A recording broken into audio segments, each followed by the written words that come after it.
Hi folks, I hope you're all well out there.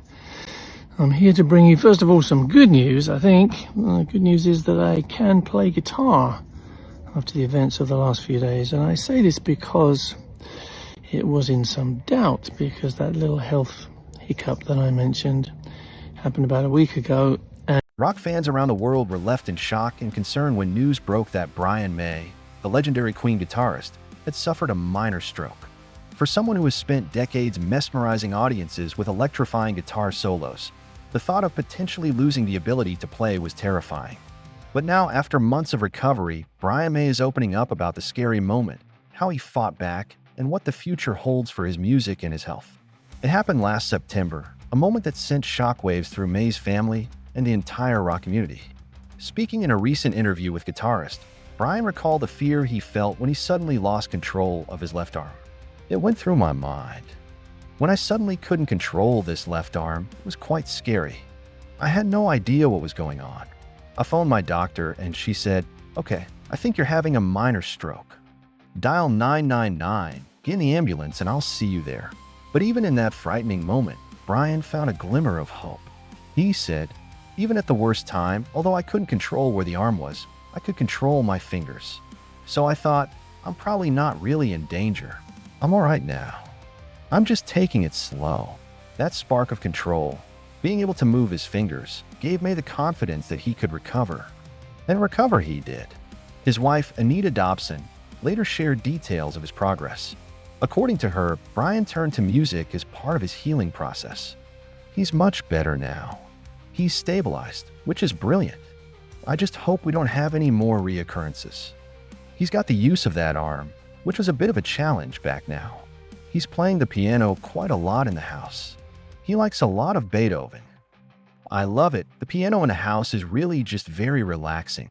And then, slowly but surely, he picked up his guitar again. She said he very slowly started to pick up an acoustic guitar and gradually just exercised the muscles. And it very quickly came back. Hey folks, I thought I would tell my story here because it's just a tiny bit kind of more intimate. But I think it needs telling because people are kind of making up stories out there. And I thought I'd tell you the truth about what happened. I told you that I had a ripped muscle. Now that was the way I was diagnosed, and we thought it was like a bizarre gardening accident. I didn't realize that was amusing really. And I kind of forgotten that anything to do with the bum people find amusing. So I got kind of pissed off with all these, Brian May gets a pain in the bum kind of stuff. But anyway, it turned out to be not really the case. I had an MRI, and yes, I did have a rip in my gluteus maximus. And it's so easy to make a connection. Oh, there's a gluteus maximus. Yeah. There's a rip there, so that must be the cause of the pain. End of story. He's got a pain in his bum, And no other tests were done. Now, a week later, I'm still in agony. I mean, real agony. I wanted to jump at some points. I could not believe the pain. And people are saying, that's not like a ripped muscle. You don't get that amount of pain.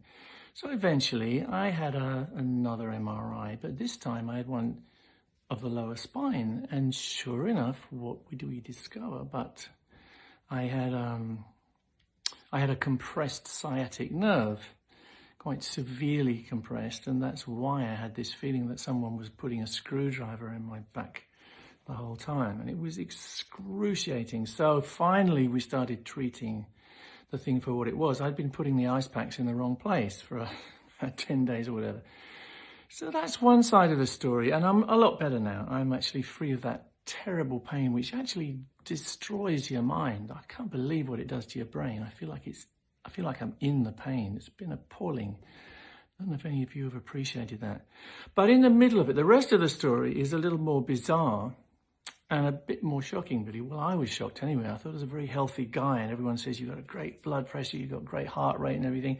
And I keep fit on my bike and everything, good diet, not too much fat. Anyway, I had in the middle of the whole saga of the painful backside, I had a small heart attack. And I say small, it's not something that did me any harm. It was about 40 minutes of pain in the chest and tightness and that feeling in the arms and sweating. And, you kind of know, you've heard, and you think, actually, this is a heart attack.